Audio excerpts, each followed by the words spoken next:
Nous allons ouvrir la Bible. Ce n'est pas un livre ordinaire, c'est le livre unique au monde, c'est le livre de Dieu. Dans la Bible, c'est Dieu qui nous parle. Et nous allons lire dans la première épître aux Corinthiens, au chapitre 5 et verset 7. Alors si quelqu'un n'a pas la parole de Dieu, soyez aimable de lui trouver le texte et de lui prêter votre Bible pour que chacun suive la lecture que nous allons faire. 1 Corinthiens, chapitre 5, verset 7. Si vous n'avez jamais lu la Bible, ce que nous allons lire là, ça va vous paraître bizarre. Faites disparaître le vieux levain, afin que vous soyez une pâte nouvelle, puisque vous êtes sans levain, car Christ, notre Pâque, a été immolé. Et j'aimerais retenir cette dernière ligne. Christ, notre Pâque, a été immolé. Et nous allons faire une seconde lecture dans l'Ancien Testament, la première partie de la Bible, dans le livre de l'Exode, au chapitre 12 et au verset 1er. Livre de l'Exode, chapitre 12, verset 1er.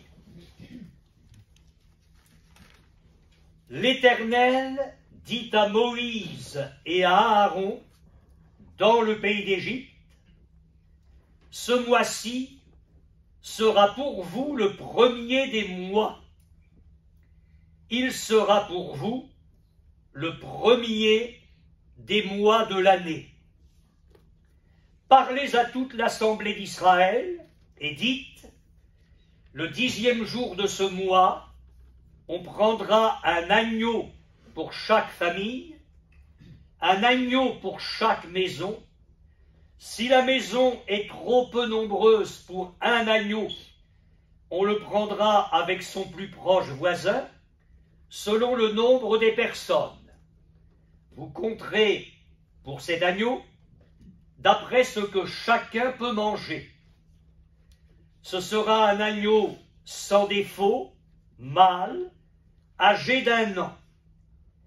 Vous pourrez prendre un agneau ou un chevreau. Vous le garderez jusqu'au 14e jour de ce mois, et toute l'assemblée d'Israël l'immolera entre les 2 soirs. On prendra de son sang, et on en mettra sur les 2 poteaux et sur le linteau de la porte des maisons, où on le mangera. Et je vous propose de reprendre la lecture au verset 12.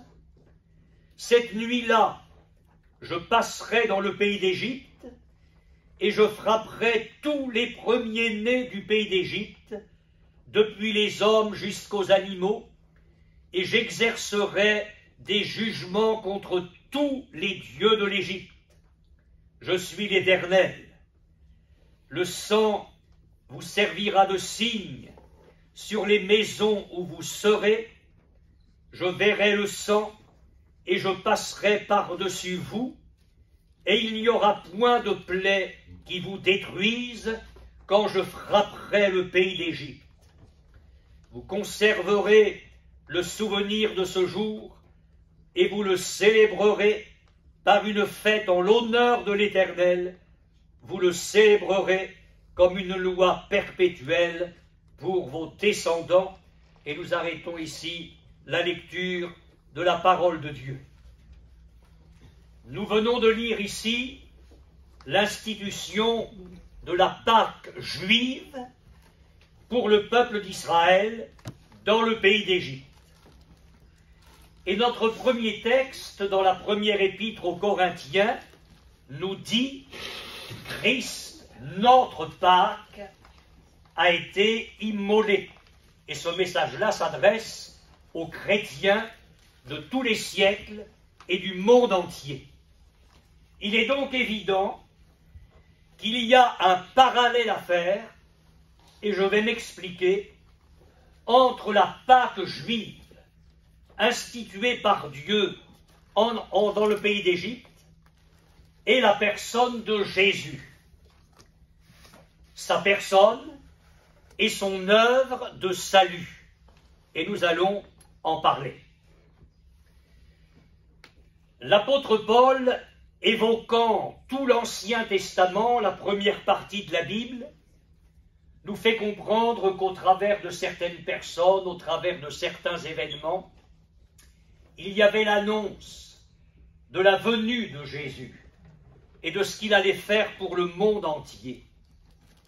Et en ce qui concerne la Pâque juive, nous pouvons dire effectivement que c'était l'ombre des choses à venir, mais que la réalité s'est manifestée dans la personne de Jésus. Ce matin, j'aimerais vous parler des visages prophétiques de la Pâque juive qui peuvent se résumer en plusieurs verbes. Et ce matin, nous n'en verrons qu'un seul, sinon je vous retiens jusqu'à dimanche prochain.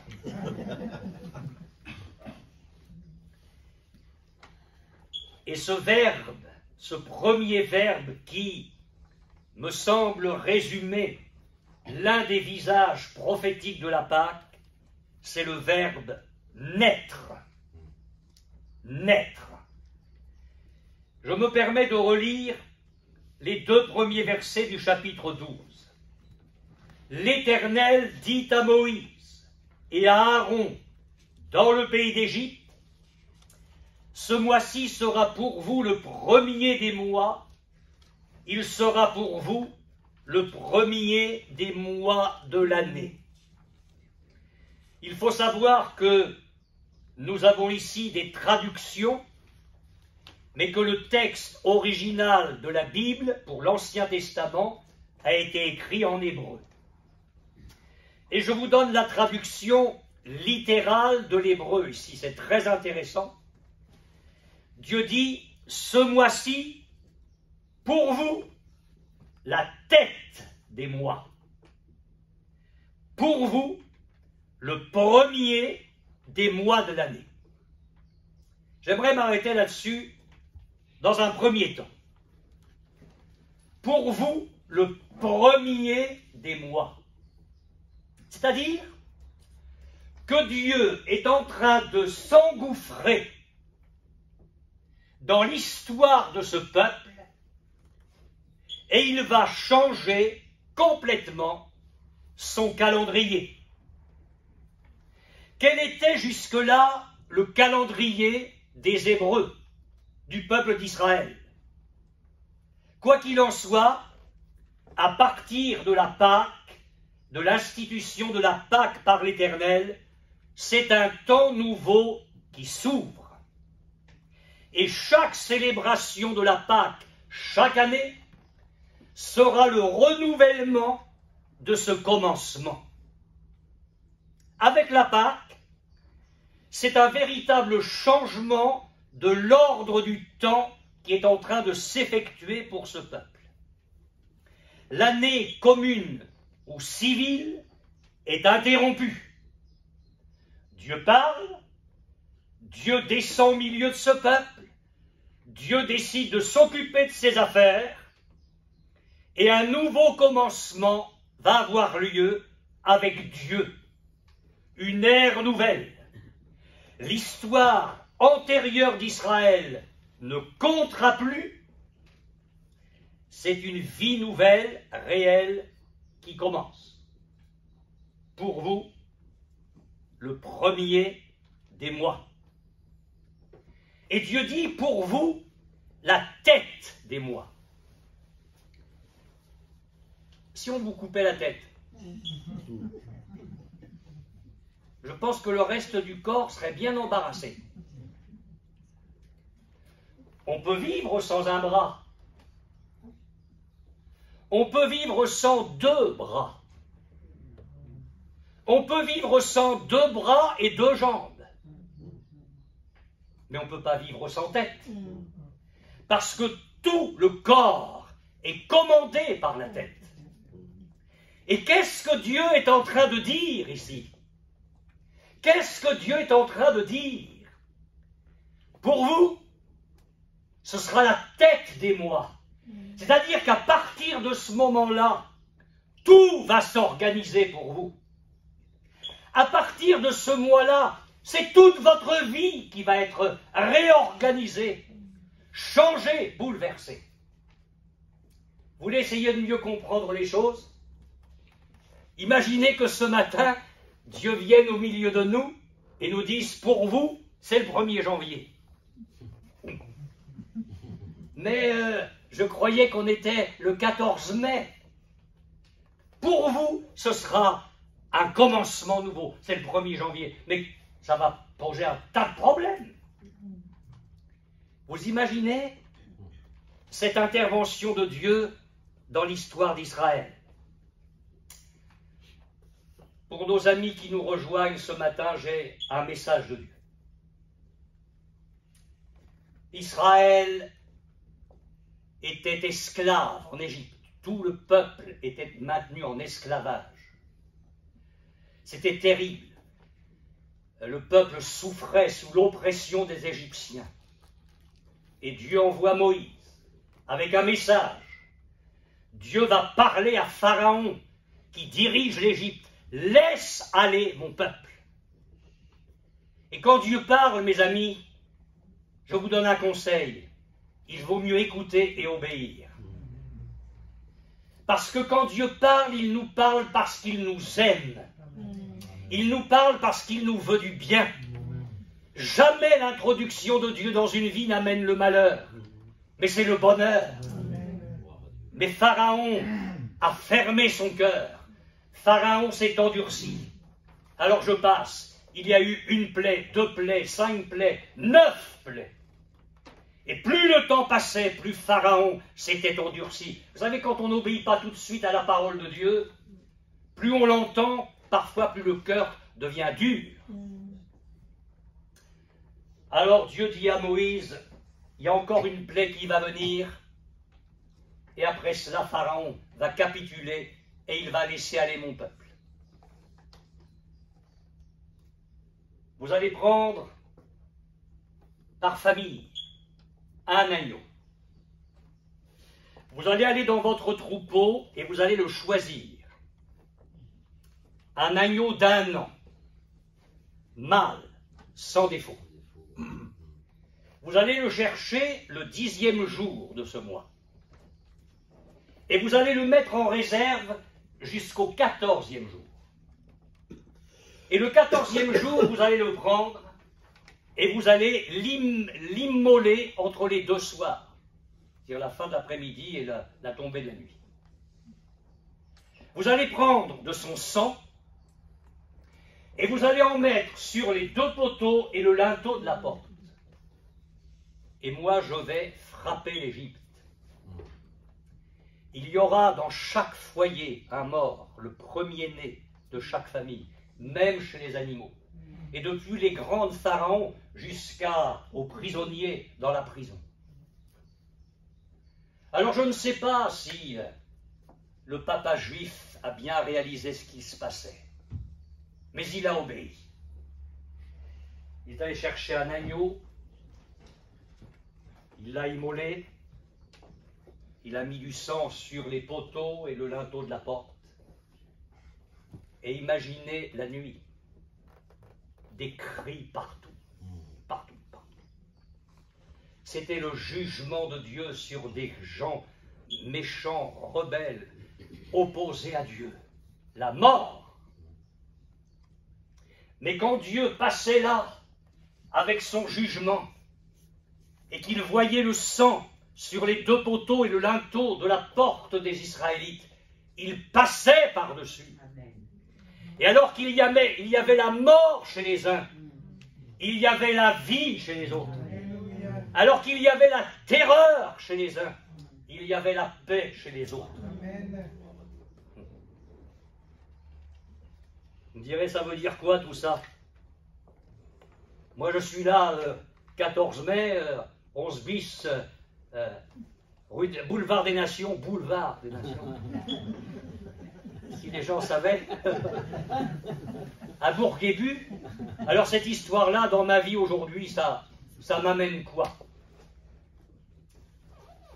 C'était quelque chose de prophétique, c'était un visage prophétique. Parce que le voilà, celui qui a été annoncé pendant des siècles, il arrive, il naît dans une crèche, et à 30 ans, il arrive au bord du Jourdain pour être baptisé, et Jean-Baptiste, le précurseur de Jésus, le voyant, dit « Voilà l'agneau de Dieu.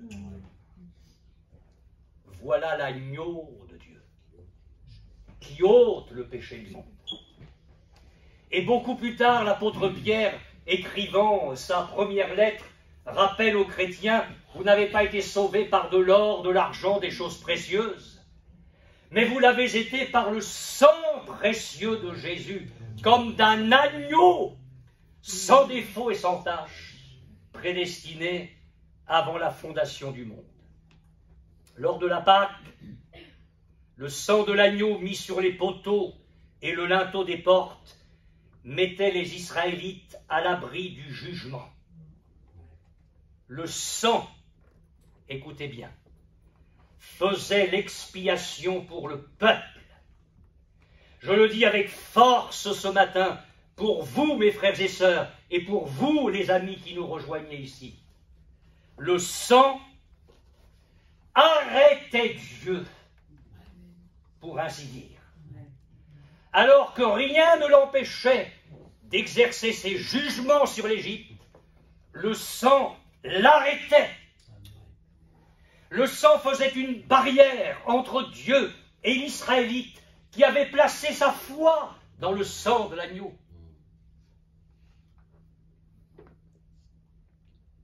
Qu'est-ce qu'un chrétien? C'est une bonne question, intelligente, puisque c'est moi qui la pose. Qu'est-ce qu'un chrétien? Quelqu'un qui va à l'église tous les dimanches? C'est pas suffisant. Quelqu'un qui aurait la Bible et qui, de crainte qu'il lui arrive un malheur dans la journée, lit un petit peu la Bible le matin avant de commencer, comme certains lisent leur horoscope? Sûrement pas. Quelqu'un qui va réciter des bouts de prière, toujours les mêmes tous les jours? Non. Qu'est-ce qu'un chrétien? Un chrétien, c'est un homme, une femme, un jeune homme, une jeune fille, qui a placé sa foi dans l'œuvre de Jésus à la croix. Mais qu'est-ce qui s'est passé sur le mont Golgotha quand Jésus a été crucifié? Mais Jésus n'est pas un martyr. Ce n'est pas un accident de l'histoire. Jésus est venu donner sa vie. Un jour, il s'est comparé à un berger. Il dit « Je suis le bon berger ». Et le bon berger donne sa vie pour ses brebis. Si vous allez en imagination jusque-là, sur ce mont Golgotha où Jésus a été crucifié, c'est horrible. Vous le voyez sur cette croix. Lui, le saint, le juste, qui n'a fait que du bien, qui est allé de lieu en lieu, faisant du bien, guérissant tous ceux qui étaient sous l'empire du diable. Personne n'a pu l'accuser de quoi que ce soit. Un jour, il a osé dire à tous ceux qui étaient devant lui, « Qui de vous me convaincra de péché ?» Pas un. Il était le saint et le juste. Mais qu'est-ce qui se passe? Il est là sur cette croix, couronné d'épines, des clous dans les mains, dans les pieds, et le sang ruisselle de son corps, de partout, dégouline sur la croix, au point que certains textes de la Bible parleront du sang de la croix, et on comprend bien ce que ça veut dire. Et ce sang arrive jusqu'à terre. Mais pourquoi est-ce que Jésus meurt d'une mort aussi horrible? Il est en train de mourir pour nous. Amen. Il est l'agneau qui est en train de prendre ton péché, ta misère. Le péché aurait dû nous amener en enfer. La Bible dit que le salaire du péché, c'est la mort. Mais pour nous arracher de là, Jésus a pris notre place. Il a subi la condamnation de Dieu pour nous. Il a subi le châtiment pour nous. Qu'est-ce qu'un chrétien? C'est quelqu'un qui, à un moment donné dans sa vie, prend conscience de ce que Jésus a fait pour lui sur la croix. Et il se dit, mais Jésus m'a aimé. Amen. Il m'a aimé. Au point de quitter le ciel alors qu'il était Dieu, de devenir un homme et d'aller mourir sur la croix.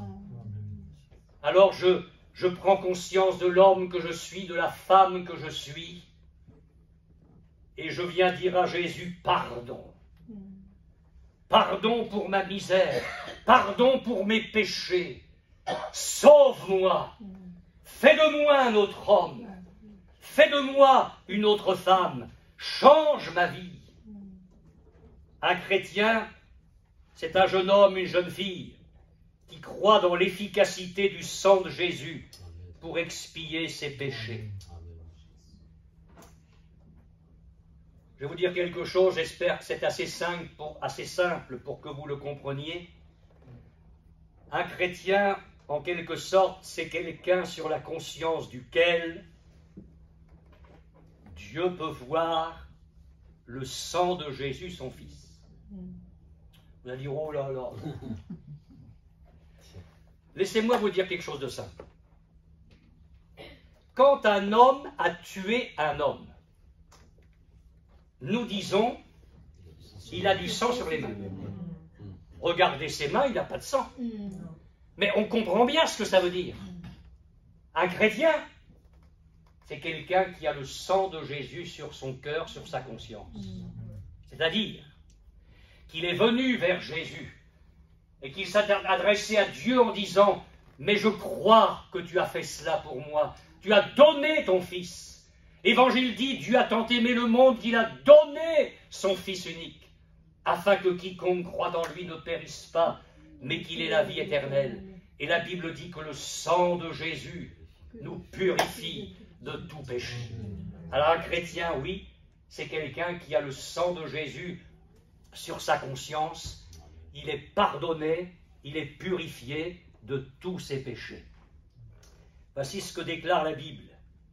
Le sang de Christ, qui s'est offert lui-même sans tache à Dieu, purifiera votre conscience.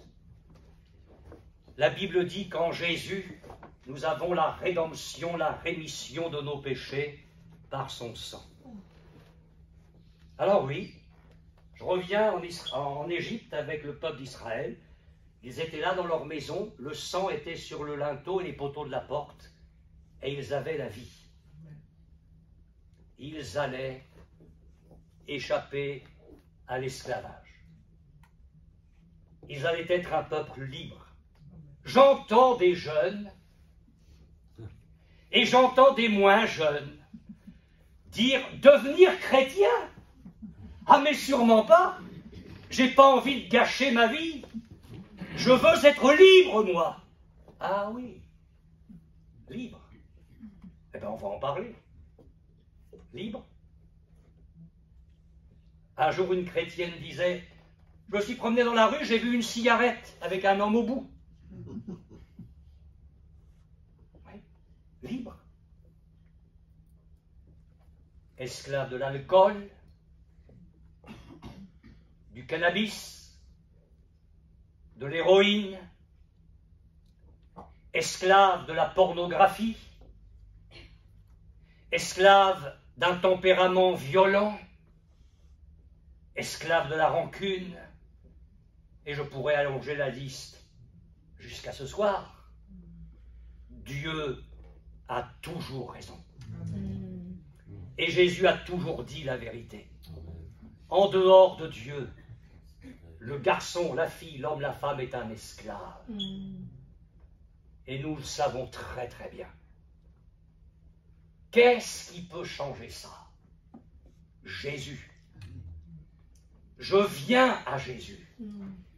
Et je lui dis, je crois que tu as donné ta vie sur la croix pour moi. Je viens avec mon paquet de linge sale, tous mes péchés, ma souillure. Pardonne-moi et sauve-moi. Et je crois alors que la puissance de Dieu est capable de faire de quelqu'un qui a une vie misérable, de faire de lui ou de faire d'elle un être nouveau. Jésus a dit, en vérité, je vous le dis, celui qui écoute ma parole et qui croit celui qui m'a envoyé à la vie éternelle, et il ne vient point en jugement, mais il est passé de la mort à la vie. C'est ce qui s'est passé en Égypte. Avec Israël, Israël n'est pas venu en jugement, sous le sang de l'agneau, il a eu la vie.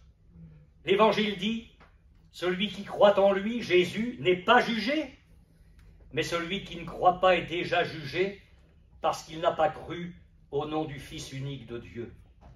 La Bible dit, il n'y a aucune condamnation pour ceux qui sont dans Jésus-Christ.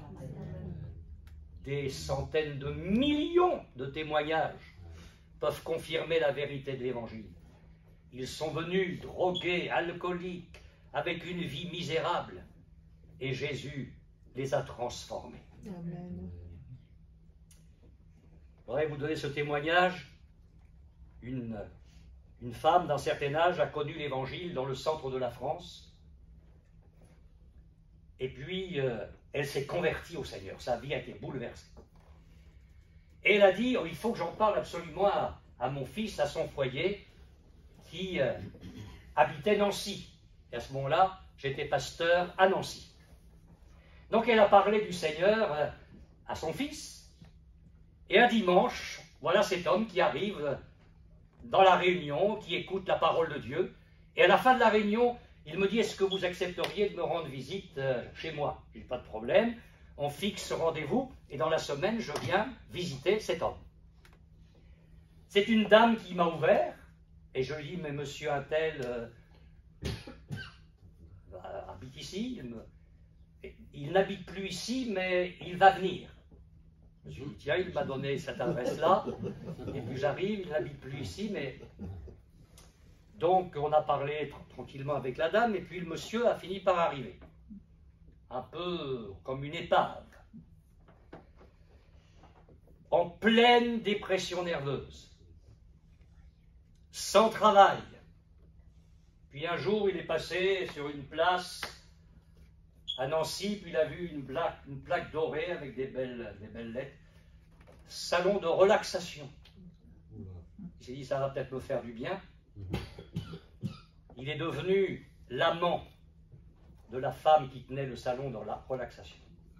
Foyer brisé, il est parti avec sa maîtresse. Il y avait deux beaux adolescents, Frédéric et Dominique. La fille bégayait, tellement le choc s'est produit dans son cœur de voir papa partir de la maison. Alors, j'ai dit à monsieur X, si vous voulez que Dieu agisse dans votre vie, il faut mettre de l'ordre dans votre existence. Vous quittez votre maîtresse et vous réintégrez le foyer. Et puis je lui ai parlé de l'amour de Dieu qui pouvait changer les vies. Le jour même, il est allé chercher ses affaires chez sa maîtresse et il a réintégré le foyer. Et puis il est venu aux réunions, et revenu, et revenu. Et il a découvert l'amour de Jésus, la grâce de Jésus. Et il s'est converti. Il a saisi le pardon de Dieu, la vie de Dieu. Il est devenu un homme nouveau. Et sa femme qui m'avait ouvert la porte, voyant le changement qui s'était opéré chez son mari, s'est dit, il faut que j'aille voir où il a mis les pieds. Alors elle est venue, elle est revenue, et revenue, et elle aussi a découvert l'Évangile pour sa propre vie, et elle s'est magnifiquement convertie. Et Dominique et Frédéric se sont dit, mais où est-ce que papa et maman ont mis les pieds pour qu'il y ait un tel changement à la maison?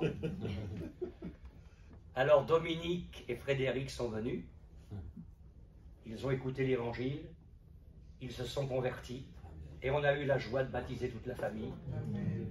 Dieu fait des choses merveilleuses. Dieu fait des choses merveilleuses. Je voudrais vous dire une dernière chose. vous citer quelques versets de la parole de Dieu, puis vous dire quelques points. Mais ce que nous avons lu est une réalité. La Bible dit, si quelqu'un est en Christ, il est une nouvelle création. 3 jeunes gens sont entrés un jour dans une réunion où on prêchait l'évangile, et ils sont entrés pour passer du bon temps, pour se moquer de tout. Alors ils se sont installés, puis je ne sais pas ce qu'ils ont fait exactement, mais leur intention c'était de bien rigoler. Et quand ils sont sortis, il y en a un des 3 qui a dit « Mais vous n'avez rien compris. » Il venait de se convertir. C'est devenu Pierre Nicole, prédicateur, pasteur, proclamant la parole de Dieu, un instrument magnifique dans les voies du Seigneur. Dieu est capable de changer les vies. Permettez de revenir sur un point important. Je n'aurai pas le temps de vous dire tout ce qui était sur mes notes. Mais Dieu dit, ce mois sera pour vous la tête des mois. Alors ça veut dire que Dieu, encore une fois, s'introduisant dans l'histoire de ces gens-là, leur fait comprendre, votre vie jusqu'alors, on n'en parle plus, ça compte pas. Ça ne compte pas. Votre histoire, on la réécrit maintenant avec le sang de l'agneau. Ça sera pour vous le premier des mois. L'histoire passée, c'est fini. Je vais vous dire quelque chose de terrible. Ta vie, jusqu'à maintenant, sans Jésus, c'est rien. Tu existes, mais tu ne vis pas. C'est comme si ta vie, c'était du néant. Pour Dieu, ça ne compte pas. C'est une vie qui n'a aucune valeur. Dieu existe non pas comme un être perdu dans les nuages, qui n'a pas le contrôle des choses. Dieu nous a créés pour que nous ayons une relation avec lui.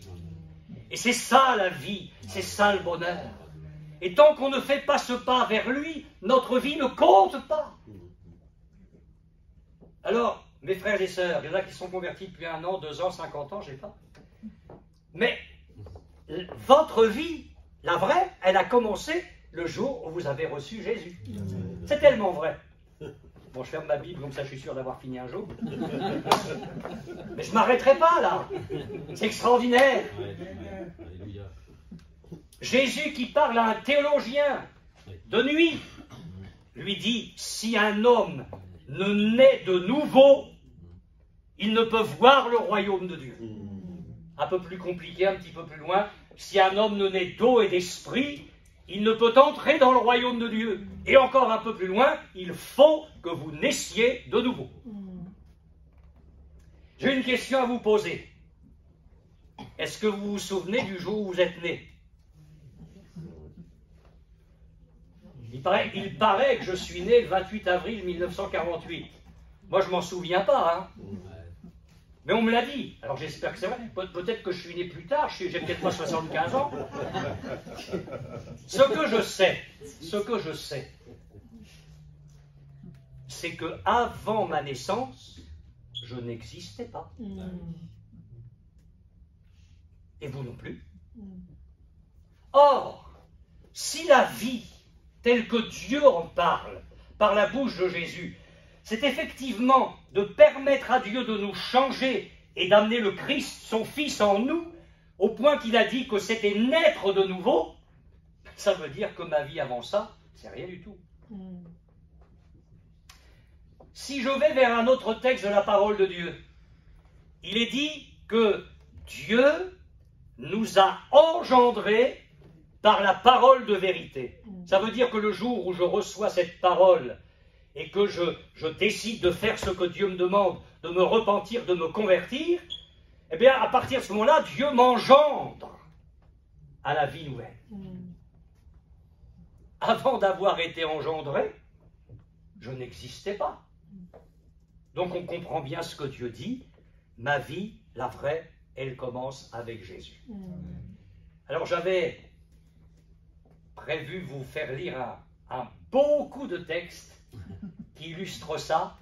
Simplement vous dire ceci pour résumer. Dans la vie d'un chrétien, et vous trouverez ça, mes frères et sœurs, dans l'enseignement apostolique, partout. C'est impressionnant de voir le nombre de textes là-dessus.